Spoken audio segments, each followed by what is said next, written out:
وہ صحن میں چلی آئی۔ کھڑونچی پر دھرے مٹکے سے پانی نکال کر اس نے وہیں کھڑے کھڑے گلاس خالی کر دیا اور ایک گلاس بھر کر وہ وہیں بچھی چارپائی پر بیٹھ گئی۔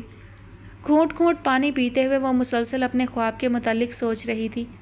صبح کاذب کے وقت دیکھے گئے خواب سچے ہوتے ہیں، اور خواب کے بعد آنکھ کھلے اور فجر کی اذان سنو تو سمجھو بالکل سچا خواب ہے۔ دادی ہی کہا کرتی تھی، بندہ پاک صاف ہو، عشاء پڑھ کر داہنی کروٹ سویا ہو، بس یہی نشانیاں ہیں سچے خوابوں کی۔ اس کے کانوں میں دادی کی آواز گونج رہی تھی، نظروں کے سامنے ان کا چہرہ پھر رہا تھا۔ ابھی 10 دن پہلے کی بات تھی۔ جیتی جاگتی چلتی پھرتی دادی جان کا پیار لے کر وہ کالج گئی تھی۔ اس کے سانو گمان میں بھی نہ تھا کہ وہ آخری مرتبہ انہیں دیکھ رہی ہے۔ انہوں نے وہ دستے شفقت آخری مرتبہ اس کے سر پر پھیرا ہے۔ اب وہ کبھی انہیں بات کرتا نہ پائے گی۔ اب وہ کبھی اس پر نور مسکراہٹ کو دوبارہ نہ دیکھے گی۔ اسے خبر ہوتی تو وہ گھر سے قدم نہ نکالتی، وہ دہلیز پر جم کر کھڑی ہو جاتی۔ ملک الموت سے پہلے اس کا سامنا ہوتا۔ وہ اپنی دادی کو کبھی اس کے ساتھ نہ جانے دیتی، کبھی نہیں۔ بے بسی کا احساس بھرپور پوری شدتوں سے اس پر حاوی ہوا۔ گلاس اس کے ہاتھ سے چھوٹ کر چارپائی پر گر پڑا۔ اس نے رونا چاہا مگر وہ رو نہ سکی۔ پچھلے 10 دن میں وہ اتنا روئی تھی کہ اب آنسو بھی اس کا ساتھ چھوڑ گئے تھے۔ چڑیوں کی چہچہانے کی آواز نے زور پکڑا اور ملکچا اندھیرا اجالوں میں بدلنے لگا تو وہ یوں چونکی جیسے نیند سے اب بیدار ہوئی ہو۔ گہری سانس بھر کر وہ وضو کے لیے صحن کے کونے میں بنے ہوئے نل کی طرف بڑھ گئی۔ ٹھنڈے پانی نے جلتی ہوئی آنکھوں کو بے حد و حساب سکون بخشا۔ وضو کے عطا کردہ سکون و اطمینان سے لبریز ہو کر وہ دادی کی چوکی پر آ بیٹھی۔ دادی جان کی جا نماز اسی طرح بچھی ہوئی تھی، صاف ستھری بے شکن۔ اس کے کونے پر ان کی نیلی تسبیح جیسے کسی کی انگلیوں کی منتظر تھی۔ جزدان میں لپٹا قرآن پاک رحل پر رکھا ہوا تھا۔ کمرے کا یہ کونا دادی کی عبادت کے لیے مخصوص تھا۔ دادی جان رات اور دن کا بیشتر حصہ عبادت میں گزارا کرتی تھی۔ دن چڑھے چند گھنٹوں کے مخصوص اوقات میں وہ گھر کا تمام کام نمٹا لیا کرتی تھی۔ وہ بہت محنتی اور ہمت والی خاتون تھی۔ آخری عمر میں بھی وہ گھر کے سب کام جھٹ پٹ کر لیا کرتی تھیں۔ انہوں نے کبھی کوئی کام ربیہ کے لیے نہ چھوڑا تھا۔ وہ 2:30-3 بجے گھر میں داخل ہوتی تو صاف ستھرا چمکتا گھر اس کا استقبال کرتا تھا۔ کبھی ایک تنکا بھی اسے یہاں سے وہاں پڑا نہ ملا تھا۔ باورچی خانے میں دھلے دھلائے برتن اپنے اپنے خانوں میں دھرے ہوتے، چولہے پر تازہ پکی ہوئی ہانڈی دھری ہوتی اور گرم گرم روٹیاں کپڑے میں لپٹی رکھی ہوتی تھی۔ دادی کو اس نے ہمیشہ تازہ دم حشاش بشاش پایا تھا۔ مصروف گزارے ہوئے وقت کی تھکن کا شائبہ تک ان کے چہرے پر نہ ہوتا تھا۔ ربیہ کھانا نکالتی، دونوں دادی پوتی وہیں باورچی خانے میں بیٹھ کر کھانا کھا لیتی۔ دادی کے ساتھ وہاں بیٹھ کر کھانا کھانا ربیہ کو بہت مرغوب تھا۔ اسے اپنا گھر بہت عزیز تھا۔ کمرے کا جو گوشہ اس کے لیے مخصوص تھا وہ اس کی راج دہانی تھی۔ اپنے آنگن میں ہار سنگھار کے درخت کے نیچے جا بیٹھنا بھی اسے دل و جان سے پسند تھا۔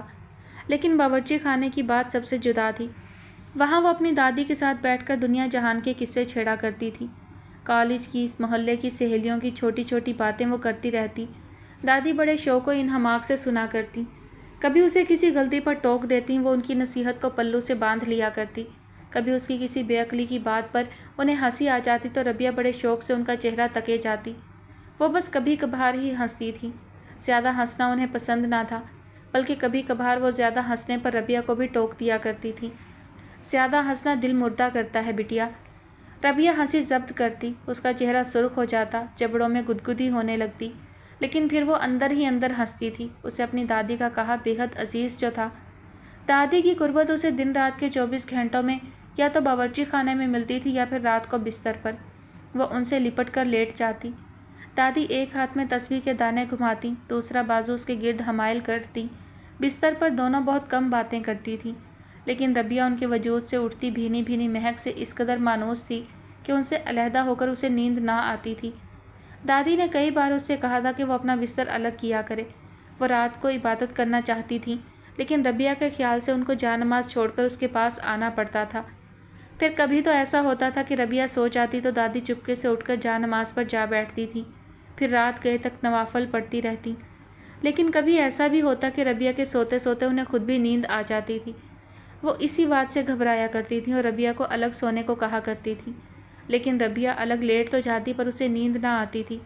وہ ٹکر ٹکر دادی کا چہرہ تکتی رہتی، یہاں تک کہ وہ خود ہی جا نماز چھوڑ کر اس کے پاس آ لیٹتی۔ تم کہاں ماننے والی ہو، نہ جانے کب بڑی ہوگی۔ کبھی نہیں، وہ محبت سے کہتی۔ بڑے ہونے کا مطلب آپ سے الگ ہونا ہے تو میں ہمیشہ چھوٹی رہوں گی۔ پگلی، دادی ہولے سے ہنس دیتی۔ اس وقت نہ جانے کیوں ربیہ کو ان کی ہنسی پھیکی لگتی تھی، جیسے دادی اندر سے دکھی ہوں، جیسے ربیہ کا بہت قریب ہونا ان کو دکھ دیتا ہو، شاید اس سے دور جانے کا خیال انہیں دکھ دیتا تھا۔ ربیہ نماز پڑھ کر وہیں پر ہی لیٹ گئی، اس میں دادی کے وجود کا احساس بسا ہوا تھا۔ کتنے برس ربیہ نے ان کو پابندی وقت کے ساتھ اس چوکی پر نماز پڑھتے دیکھا تھا۔ کتنی بھلی خاتون تھیں وہ، نیک بخت، عبادت گزار، دوسروں کے دکھ سکھ کی سانجھی، قدم قدم پھونک پھونک کر رکھنے والی۔ یکایک اسے حلق میں اگنے والے کانٹے یاد آ گئے۔ ربیہ، ربیہ پیاس لگی ہے، ربیہ پیاس لگی ہے۔ سرگوشی کہیں آس پاس سے کانوں میں گونجی، اس کے رونگٹے کھڑے ہو گئے۔ کیسا خواب تھا یہ، کیسا خواب تھا؟ کم و بیش ایسا ہی خواب اس نے چند روز قبل بھی دیکھا تھا۔ کیا تعبیر تھی اس خواب کی؟ کیا اس کی دادی کی روح بے چین تھی؟ کیا انہیں دوسرے جہان میں کوئی تکلیف تھی؟ کیا مرتے وقت ان کے دل میں کوئی خواہش پھانس کی مانند اٹکی رہ گئی تھی؟ ربیہ اٹھ کر بیٹھ گئی، اس کی بے چینی سوا ہو گئی تھی۔ ایسا خواب کیوں دیکھا میں نے؟ وہ تپتا ہوا صحرا، وہ دہکتے ہوئے ریت کے ٹیلے، وہ کانٹوں سے اٹی جھاڑیاں، وہ پیاس کی شدت سے گلے میں اگے ہوئے کانٹے اور دادی کی آواز۔ میری دادی کو کیا دکھ ہے؟ وہاں کون سی تکلیف ہے؟ میری دادی نے بھلا کیا گناہ کیا تھا؟ میں ان کے پل پل کی ساتھی، ان کے دن رات کی رفیق۔ میں گواہ ہوں ان کی راست بازی کی، ان کی سچائی کی۔ ان کے ماتھے پر چمکتے ہوئے سجدوں کا داغ ان کی موت کے بعد کیسا گہرا ہو گیا تھا، ان کے چہرے پر کتنا نور تھا، ان کی میت سے کتنی پیاری خوشبو آ رہی تھی۔ بھلا میری دادی نے ایسا کون سا گناہ کیا تھا؟ بن ماں باپ کی بچی کو پال پوس کر جوان کیا، اس طرح کہ دنیا کی برائی کا ہلکا سا سایہ بھی نہ پڑنے دیا اس پر، حالات کی دھوپ کو چھو کر گزرنے نہ دیا، مرغی کی طرح اپنے پروں میں سمیٹ کر اسے ایک طویل عرصے تک زمانے کے سرد و گرم سے بچائے رکھا۔ صبح صادق کی نرم روشنی سے بنا ان کا چہرہ اپنے اعمال کی گواہی آپ تھا۔ بھلا دادی جان سے ایسی کون سی لغزش ہوئی تھی کہ ربیہ پیاس لگی ہے؟ آواز کی تھر تھراہٹ اس کے کانوں میں گونج رہی تھی۔ وہ قرآن پاک کھول کر بیٹھ گئی، قرآن پڑھ پڑھ کر وہ دادی کی روح کو ایصال ثواب کرتی رہی۔ پھر جب اطمینان کی لہریں اس کے اپنے اندر سے اٹھنے لگیں تو اس نے قرآن پاک بند کیا تھا۔ دروازہ زور زور سے بج رہا تھا۔ ربیہ ہڑبڑا کر اٹھ بیٹھی، خالی خالی نظروں سے اس نے اپنے آس پاس دیکھا۔ قرآن پاک اس کے سرہانے رکھا تھا، تسبیح اس کے نیچے پڑی تھی۔ وہ نہ جانے کب وہیں پر لیٹے لیٹے سو گئی تھی۔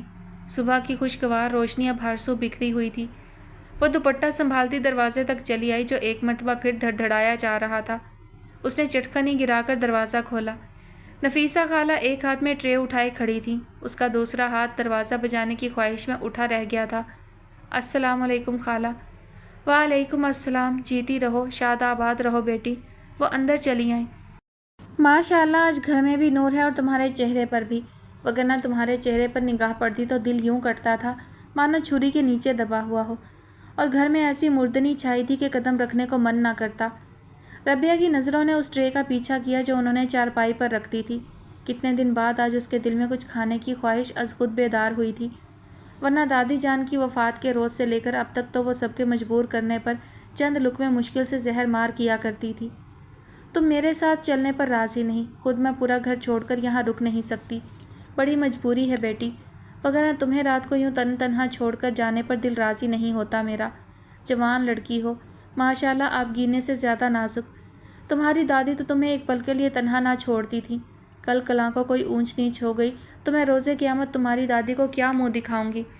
نفیسہ خالہ کی بے تکان ہلتی ہوئی زبان کو محض بولتے رہنے سے غرض تھی، انہیں احساس بھی نہ ہوتا تھا کہ اس بے تکی روانی میں ان کے لبوں سے کیا نکل رہا ہے۔ ناشتہ لائی ہے نا خالہ؟ ربیہ ان کے الفاظ پر غور کرنے کی عادی نہ تھی۔ ہاں ہاں ناشتہ ہے بیٹی، بے تکلف شروع ہو جاؤ، مرنے والوں کے ساتھ کوئی مر تھوڑا ہی جاتا ہے، جیتی جاگتی جانوں کو تو پیٹ کی آگ بجھانی پڑتی ہے۔ بھلا بتاؤ، کوئی بندہ بشر کھائے پیے بغیر رہ سکتا ہے؟ ارے بیٹی، انہوں نے ٹھنڈی سانس بھری، تمہاری تو پوری زندگی پڑی ہے، ابھی تو رشتے ناطے شروع ہونے ہیں، برتنے ہیں، نبھانے ہیں۔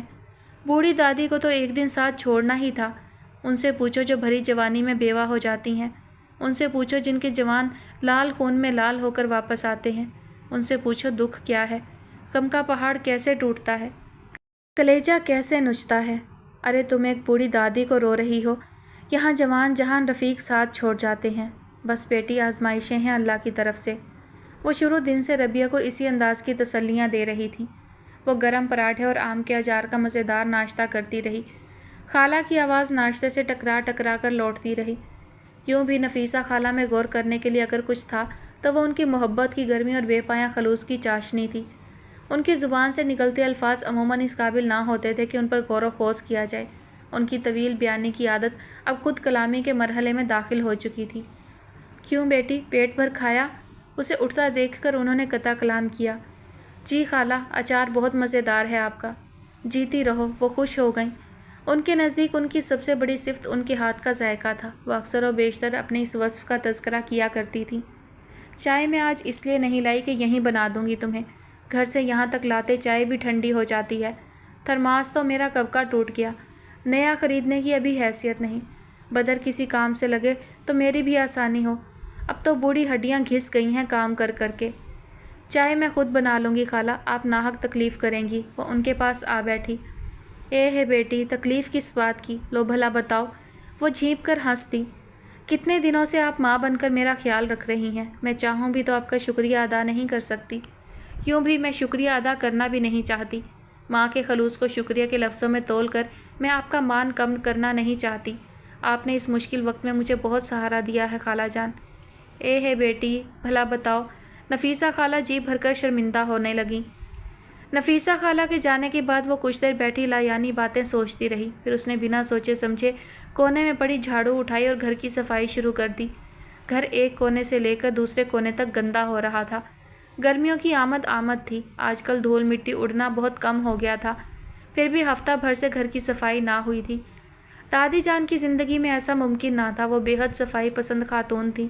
دھول مٹی سے ان کی طبیعت گھبراتی تھی، اور اب وہ منو مٹی تلے جا سوئی ہیں، نہ جانے کیسے۔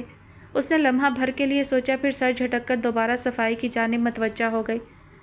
دراصل اتنے دنوں سے محض اسی ایک بات کی تکرار نے اس کا ذہن بری طرح سے تھکا دیا تھا۔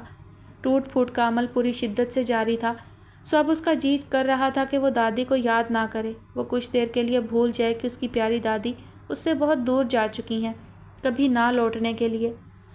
وہ کچھ دیر کے لیے مصروف رہنا چاہتی تھی۔ وہ گھر کے چھوٹے چھوٹے کاموں میں لگی رہی۔ جھاڑو لگا کر اس نے صحن کے کونے میں بنی کیاری صاف کی، سب پتے جمع کر کے ڈسٹ بن میں ڈالے، پودوں کو پانی دیا۔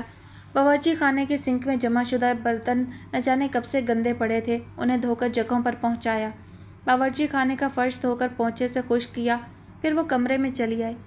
اس کی نگاہ بستر پر پڑی۔ اس پر بچھی ملگجی چادر شکنوں سے پر تھی۔ نہ چاہتے ہوئے بھی اس کی آنکھوں میں آنسو آ گئے۔ وہ یہ چادر بدلنا نہ چاہتی تھی۔ اس چادر میں ابھی اس کی دادی کے جسم کی مہک باقی تھی۔ زندگی کی آخری رات انہوں نے اسی بستر پر بسر کی تھی۔ اس کی شکنوں میں ان کے وجود کی گواہی تھی۔ وہ آہستہ آہستہ چلتی ہوئی بستر تک آئی، پھر اس پر بیٹھ کر دھیرے سے اسے چھو کر محسوس کرنے لگی۔ وہاں مہک تھی، شکنیں تھیں، مگر وہ وجود نہ تھا۔ اس کا تنفس تیز ہوتا گیا۔ ایک بار پھر دادی سے بچھڑنے کا دکھ اس کی رگ رگ میں سسکنے لگا۔ دروازے پر دستک نے اسے واپس حواسوں میں لوٹایا تھا۔ چند لمحے اسے خود پر قابو پانے میں لگے، پھر وہ اٹھ کر کمرے سے نکل گئی۔ کون ہے؟ چٹخنی گراتے ہوئے اس نے پوچھا۔ حاکم خان، باہر سے آواز آئی تھی۔ ربیہ نے دروازہ کھول دیا۔ السلام علیکم چچا جان۔ اس نے انہیں اندر آنے کا رستہ دیا۔ وعلیکم السلام۔ وہ اندر چلے آئے۔ کیسی ہو ربیہ؟ بس۔ وہ نظریں جھکا کر رہ گئی۔ اندر سے ایک ہوک اٹھی تھی۔ اتنا غم نہ کرو، نازک سی جان ہو، کچھ اپنی ذات کا بھی خیال کرو، ابھی تو عمر پڑی ہے۔ انہوں نے اس کے سر پر ہاتھ پھیرا۔ اس کا دل بھرا ہوا تھا، وہ پھوٹ پھوٹ کر رو دی۔ چچا جان، ان کے سوا کون تھا میرا اس دنیا میں؟ میں نے تو کبھی آنکھیں کھول کر اس دنیا کے رستوں کو پہچاننے کی کوشش بھی نہیں کی۔ مجھے اپنی دادی کی آنکھوں سے ہی دنیا نظر آتی تھی۔ وہ آنکھیں بند ہو گئی ہیں چچا جان۔ میں تو اندھیروں سے بدتر ہو گئی۔ مجھے کچھ سجھائی ہی نہیں دیتا۔ بس وہ اسے پچکار رہے تھے۔ یوں رو رو کر اپنی صحت کا نقصان نہ کرو۔ تم ایسا کیوں نہیں کرتی؟ ادھر تالا لگا کر ہمارے گھر چلی آؤ۔ یہاں تنہائی میں پڑی رہو گی، سوچ سوچ کر اپنی جان ہلکان کرو گی، رو رو کر آنکھیں خراب کر لو گی۔ یوں بھی جوان لڑکی ہو، ایسے تنہا رہنا صحیح نہیں ہے۔ پھر سمیہ صوبیہ بھی تمہارا دھیان بٹائیں گی۔ سہیلیوں سے لڑکیاں یوں بھی جلد بہل جاتی ہیں۔ میں ٹھیک ہوں چچا جان، وہ شرمندہ سی ہو کر بولی۔ بس یوں ہی ذرا جی بھر آیا تھا۔ اب میں بالکل ٹھیک ہوں۔ اصل میں میرا یہاں سے جانے کو جی نہیں کرتا۔ یہاں تو قدم قدم پر میری دادی کی یادیں بکھری ہیں، مجھے سکون ملتا ہے، ورنہ نفیسہ خالہ نے بھی بہت اصرار کیا تھا کہ میں ان کے ساتھ رہوں۔ نہ سوچنا بھی مت۔ حاکم خان کے ماتھے پر بل پڑ گئے۔ وہاں بدر اور سکندر جیسے بدگماش لڑکے ہیں۔ نفیسہ تو بے وقوف عورت ہے جو اس نے ایسی بات کی۔ تم ہمارے ہاں چلی آؤ، وہاں سمیہ اور صوبیہ تمہارا خیال رکھیں گی۔ چچا جان، میں یہاں بالکل ٹھیک ہوں، مجھے کوئی ڈر خوف محسوس نہیں ہوتا۔ دیوار سے دیوار ملی ہے، ادھر نفیسہ خالہ کا صحن ہے، اس طرف سکینہ بوا ہے، اگلا گھر آپ کا ہے، سامنے خانو بابا رہتے ہیں، مجھے بھلا کاہے کا خطرہ ہے؟ آدھی رات کو بھی صحن میں کھڑے ہو کر آواز لگاؤں تو نفیسہ خالہ فوراً دیوار پر آ جاتی ہیں۔ بہت ضدی لڑکی ہو تم، وہ ہنسنے لگے۔ نہیں چچا جان، اسے میری ضد نہ سمجھیں، بس میں کسی پر بوجھ نہیں بننا چاہتی۔ دادی سے اور کچھ نہ لیا، وزاداری ضرور لی ہے، وہ سر جھکا کر آہستہ سے بولی تھی۔ ارے رے بھئی، ایسی وزاداری؟ وہ ہنسنے لگے۔ پگلی کہیں کی۔ اچھا یہ بتاؤ، کچھ منگوانا تو نہیں؟ میں سبزی وغیرہ لینے جا رہا تھا۔ آج تو نہیں، میں ذرا چیزوں کا جائزہ لے لوں، ہاں کل ضرور آپ کو ضروری اشیاء کی لسٹ بنا دوں گی۔ چلو ٹھیک ہے، اچھا میں چلوں؟ انہوں نے ایک طائرانہ نگاہ گھر پر دوڑائی۔ سمیہ گھر کا کام نمٹا کر آ جائے گی تمہارے پاس، میں اسے کہہ دیتا ہوں۔ شکریہ چچا۔ وہ انہیں چھوڑنے دروازے تک آئی۔ سمیہ اور صوبیہ آ گئیں تو اس کی طبیعت مزید سنبھل گئی۔ وہ اس کی بچپن کی سکھیاں تھیں، اپنے دل کی باتیں وہ ہمیشہ ہی سے ایک دوسرے سے شیئر کرنے کی عادی تھیں، اور حقیقت یہ تھی کہ بات محض سمیہ صوبیہ تک ہی محدود نہ تھی۔ پورا محلہ ہی ہمیشہ سے ایک دوسرے کے دکھ سکھ کا سانجھی رہا تھا۔ یہاں کسی کے بھی غم کو ہر گھر اسی طرح محسوس کرتا تھا جیسے یہ اس کا اپنا غم ہو۔ سمیہ صوبیہ کی ماں کی وفات پر محلے کی سب عورتوں نے مل کر انہیں اپنی محبت کے دامن میں سمیٹ لیا تھا۔ اس طرح کے کچھ عرصے بعد دونوں لڑکیاں ہی نہیں بلکہ 6 سالہ منیب بھی ماں کا غم قریباً فراموش کر بیٹھا تھا۔ محلے کی ہر عورت ان کی ماں تھی۔ نفیسہ خالہ، سکینہ بوا، دادی اور رحمت آپا، ان کی ایک ماں کے چلے جانے پر ان تینوں کو جیسے 4 مائیں میسر آ گئی تھیں۔ ایک عرصے تک ان کے گھر چولہا نہ چلا تھا۔ صبح کا ناشتہ نفیسہ خالہ کے گھر سے آتا تو دوپہر کا کھانا سکینہ بوا کے سے، اور رات کو رحمت آپا خوان اٹھائے چلی آتی۔ یہاں تک کہ لڑکیاں سنبھل گئیں، ہنسنے بولنے لگیں، گھر کے کام کاج پورے طریقے سلیقے سے کرنے لگیں۔ اسی طرح رحمت آپا کے شوہر کا انتقال ہوا تو سب نے مل کر اس طرح ان کے دکھی دل پر چاہت و ہمدردی اور اپنے پن کا مرہم رکھا کہ بہت جلد اپنے آپ کو سنبھال کر وہ اپنا اور اپنے 2 بچوں کا پیٹ پالنے لگیں۔ محلے کے مرد آج تک بازار جانے سے قبل ان کا دروازہ کھٹکھٹانا نہ بھولتے تھے، مبادا وہ کسی چیز کے انتظار میں بیٹھی ہوں یا کوئی ضرورت انہیں پریشان کرتی ہو۔ اب کی بار دکھ نے ربیہ کے دروازے پر دستک دی تھی تو پورا محلہ اس کا غم بانٹنے اس کے آنگن میں جمع تھا۔ نفیسہ خالہ صبح شام اصرار و محبت سے اسے کھانا کھلا جاتی تھی۔ سمیہ صوبیہ گھر کا کام نمٹاتے ہی اس کی دل جوئی کو اس کے پاس موجود ہوتی۔ سکینہ بوا اس کی ایک آواز پر دیوار پر آ موجود ہوتی۔ حاکم چچا صبح شام چکر لگاتے، اسے حوصلہ دیتے۔ ہر کوئی اسے اپنے گھر لے جانے پر بضد تھا، لیکن فی الحال ربیہ نے ایسا کوئی فیصلہ نہ کیا تھا۔ فی الحال تو اس کی قوت فیصلہ ہی کام نہ کرتی تھی۔ دن رات اس کے لیے اجالے اور اندھیرے کا نام تھا۔ گھڑی کی سوئیاں گردش کرتی رہتی، اسے فرق نہ پڑتا تھا۔ ماں باپ کو تو اس نے کبھی دیکھا ہی نہ تھا۔ شعور کی دنیا میں قدم رکھنے کے بعد اسے ان رشتوں کا، ان کی اہمیت کا احساس ضرور ہوا تھا، لیکن غیر معمولی کمی اس نے کبھی محسوس نہ کی تھی۔ اتنا بڑا دکھ اس قدر آسانی سے سہ جانا اس کے لیے اتنا سہل نہ ہوتا اگر دادی نے اسے صبر و شکر کا بے پناہ عادی نہ بنایا ہوتا۔ وہ عموماً توبہ استغفار اور صبر و شکر کی تلقین کیا کرتی تھی۔ دعا مومن کا ہتھیار ہے اور صبر اس کی دولت، وہ اکثر ربیہ سے کہا کرتی تھی۔ جس کے پاس صبر اور شکر کی دولت ہو وہ کبھی تنگ نہیں پڑتا، اسے کوئی مصیبت ہراساں نہیں کر سکتی۔ ایسا شخص نہایت خوش قسمت، بے پرواہ اور غنی ہوتا ہے۔ بے پرواہ اور غنی ہونا تو اللہ کی صفات ہے جو وہ اپنے صابر اور شاکر بندوں کو بخش دیتا ہے۔ ہر مصیبت پر صبر کرو اور ذرا سی نعمت پر شکر کرو، تم کبھی پریشان نہیں ہوگی۔ بچپن سے یہ باتیں انہوں نے ربیہ کے دامن میں ڈالی تھیں، اور اب وہ اپنا دامن دیکھتی تھی تو اس میں رنگا رنگ موتی اس طرح سے چمکتے تھے کہ اسے تہی دامنی کے کسی احساس سے واسطہ نہ تھا۔ ذرا سی دیر کو وہ بہکتی، روتی، بلکتی، کوئی شکوہ زبان کی نوک پر آ ٹھہرتا، پھر دوسرے ہی پل اس کے پلو سے بندھی کوئی نصیحت چھن چھن بجنے لگتی۔ ربیہ دکھ بھول جاتی، شکوہ وہیں ٹھہر جاتا اور وہ بلند حوصلگی سے دنیا کو دیکھنے لگتی۔ ربیہ ہمارے ساتھ چلو۔